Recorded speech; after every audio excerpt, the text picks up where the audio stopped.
Alright, so I'm going to show you how to assemble the extruder heater block.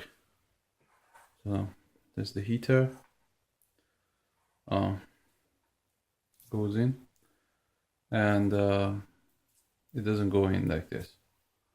Or actually, yeah, let me check. Yeah, goes in like this. So you have a temperature sensor here, and then you have the heater block here, and just tighten it.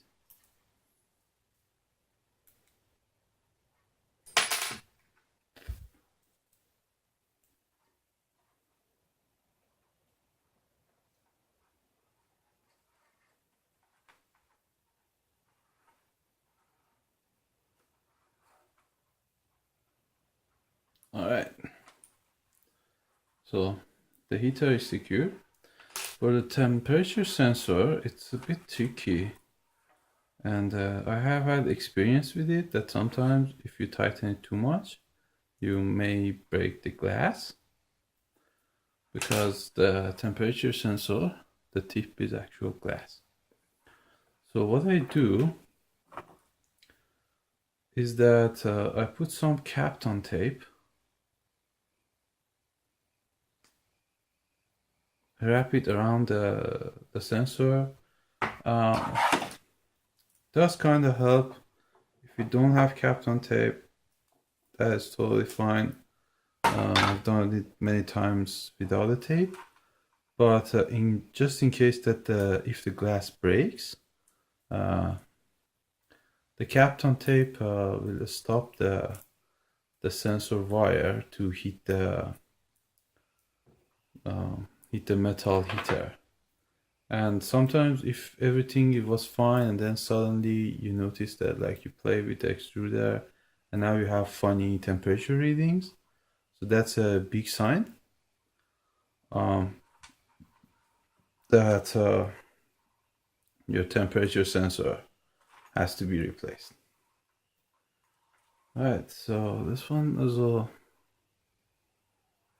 little hard to get in there, but you keep it at an angle, put it in, make sure that the washer sits on the top of the sensor, right, like this, and then you just tighten it.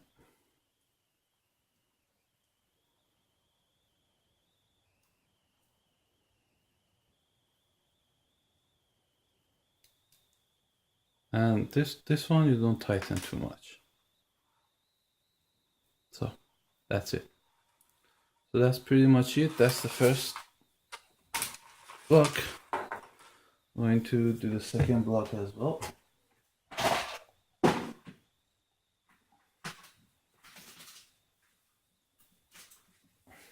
So again, the heater goes in. You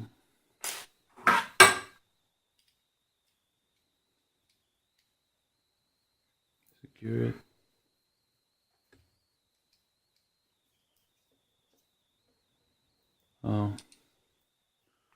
Now one thing funny is that when I bought these heaters, some of them had a Phillips screw head, and some of them had Allen key.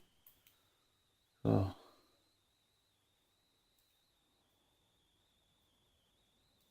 I mean that's both are fine. It's just Phillips heads are usually a lot more difficult to deal with because of their nature.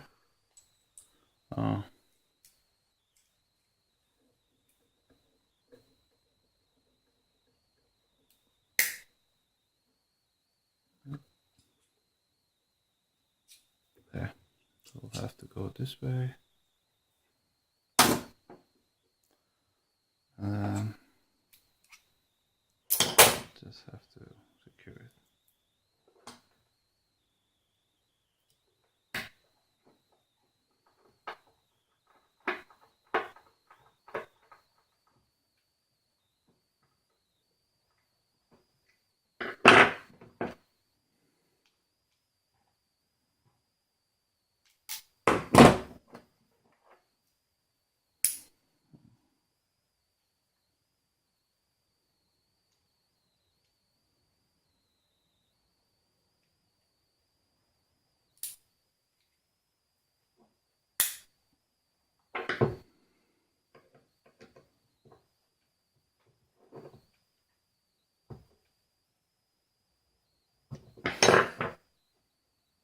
All right, looks good.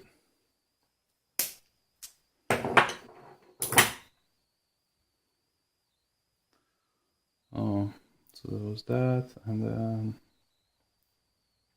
the temperature sensor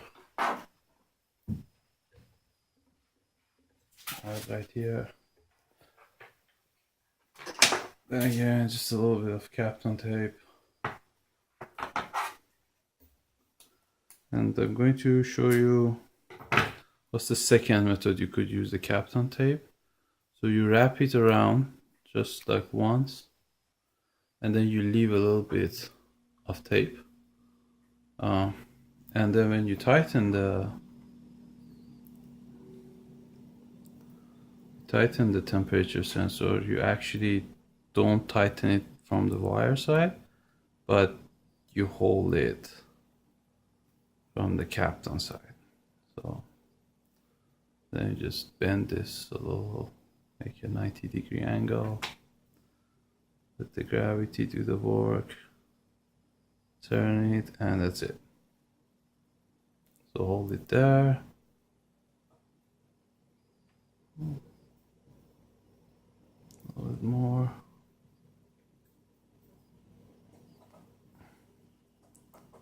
And tighten it. So I've been looking for better temperature sensors because this installation is a little tricky. I haven't found much different methods than this, so I'm assuming either it works fine or I haven't found a better. So if you guys know something better than this, just please let me know. Okay, so this is the second temperature sensor. What goes next is the two. So these two are the hot end rods, and what I do is that I usually mill them after I buy them stock. I make them a lot thinner, and this will allow you to have a much better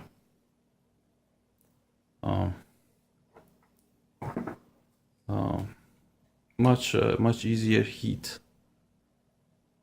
transfer, and the result is that you get no jams. So there's one, and there's the second one. Now the stock is 0.2 millimeters, so that's pretty small.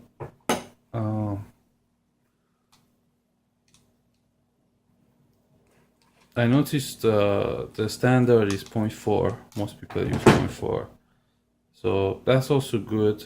I shipped the earlier printers with the 0.3, and these are 0.2, so it gives you a finer resolution. It might take a little bit longer to print, but the quality of the print is quite good.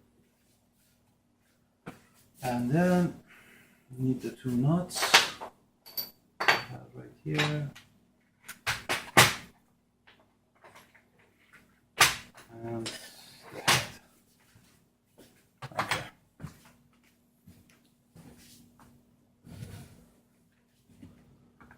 So this is the base plate, and if assuming this is front, this is back, we want them on one side. So you can install up to 4, but if you have only 2, it either goes on the right side or on the left side. Put it on the right side if you have just 2, because it gives you more print area. And the way it goes is that, so once you have this,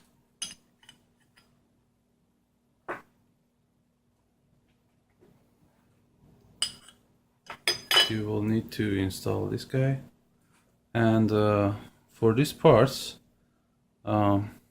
make sure that it's flat first of all, and you want a flat side, and just to screw it in.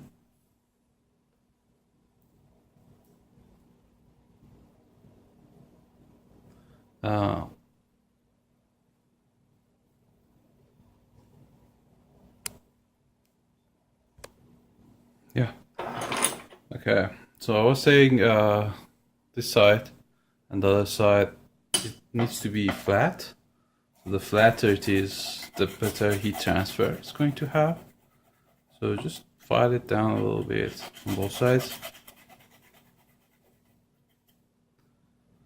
And same for the other guy.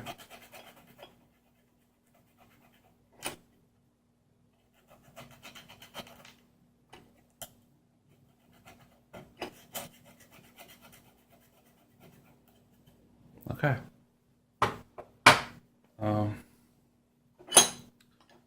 So goes in here.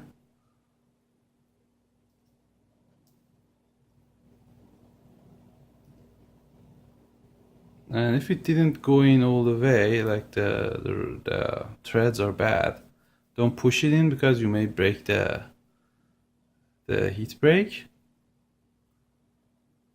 So it goes like this. What you do is that you use take a normal M6 screw and you try it on that. Make sure that it goes in that.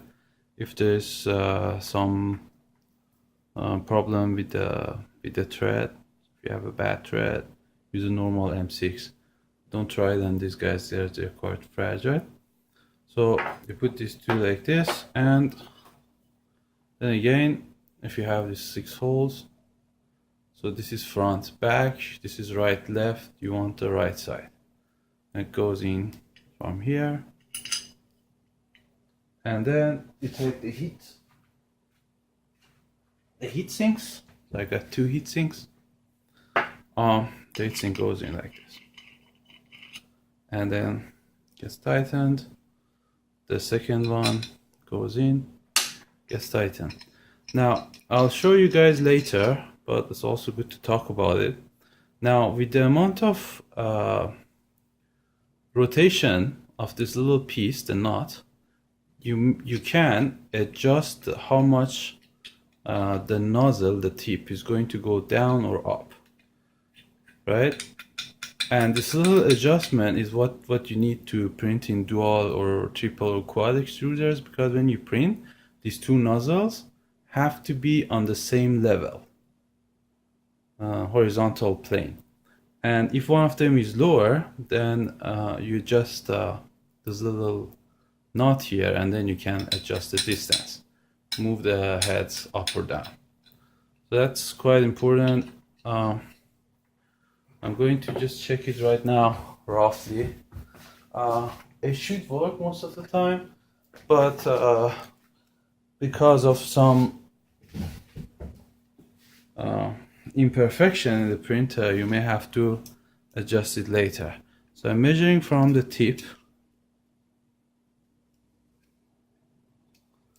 and I'm reading 2302, doing the same here, and I'm reading 2306. So the 2 values that I have, 2302, 2229. So the values that I have are quite good. I'm not going to bother with them. And when I look at this, so this one pair goes through 1 hole.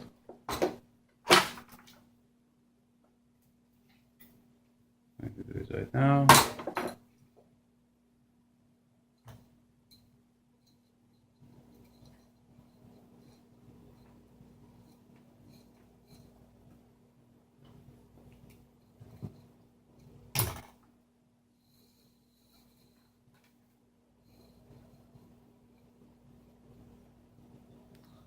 And okay, I'm going to open it, take it out, make it go in there, including that hard part, and then bend this a little, and then move it back down. So it kind of leaves a cleaner mark.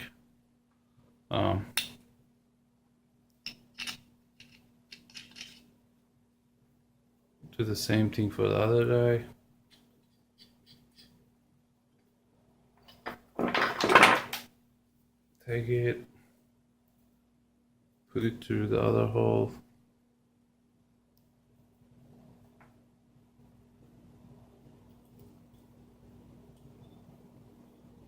And the other two.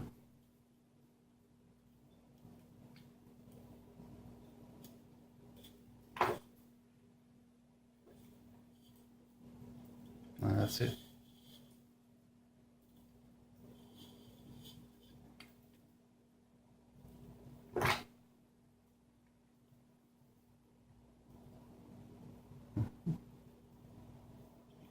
And then, so again, same procedure. Take it out completely, let it go all the way in, including the thicker part, side of it.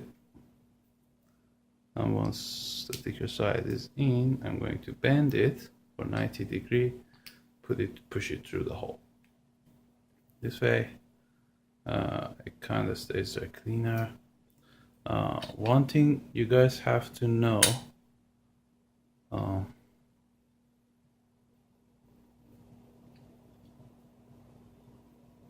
one thing you guys need to know is the orientation of the heat blocks, because there's going to be one rod here, so like this orientation is quite fine, but this side that is sticking out is going to hit the printer on one side, so I'm going to turn it about here. So this is a good position. Lock it in, and so again there's going to be a heater block here, and I'm going to turn this like this and then lock it in. All right, so this way when I put this in the position, I know that I have enough clearance for both sides. And looks good, sensors don't touch each other, the wires are clear. If you have a marker, or if you have sort of a label, mark one pair, which is what I'm going to do now. It helps a lot, because later on when you're trying to install do the wirings, then you know what is what. So let's see a little bit of Kapton tape, and that's it. So these ones pair are bundled together, and it's going to be the second extruder. So the order is like 1, 2, 3, 4. So 1 is the front side, 2 is the back side, 3 and 4. So that would be the left side. All right. So now that I have this, I need to have this extruder chamber, and when you look at it, one side is longer than the other. The longer side sits on the right side. So if the printer is facing you, this is how this is going to sit. This guy goes in, and we're mostly done. Then we have to install it on the actual printer.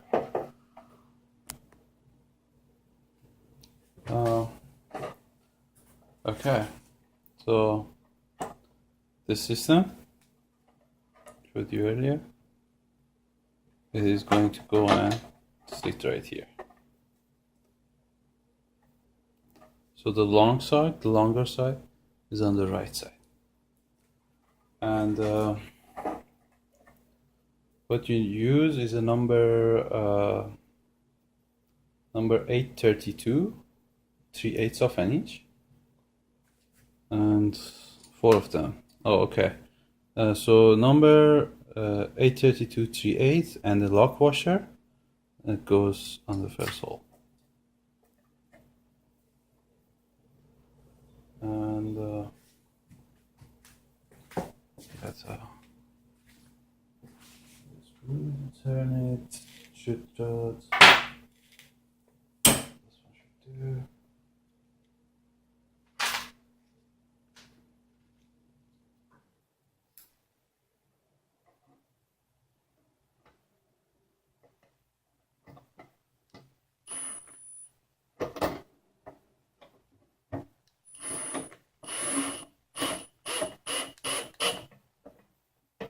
Okay, so the first one in.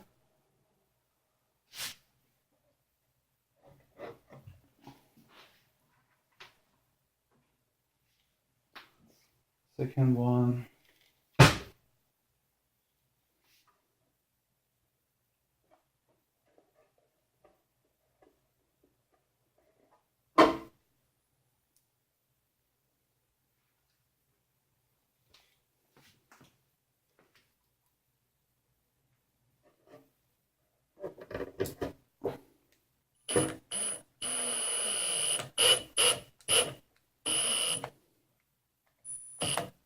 So second one is in.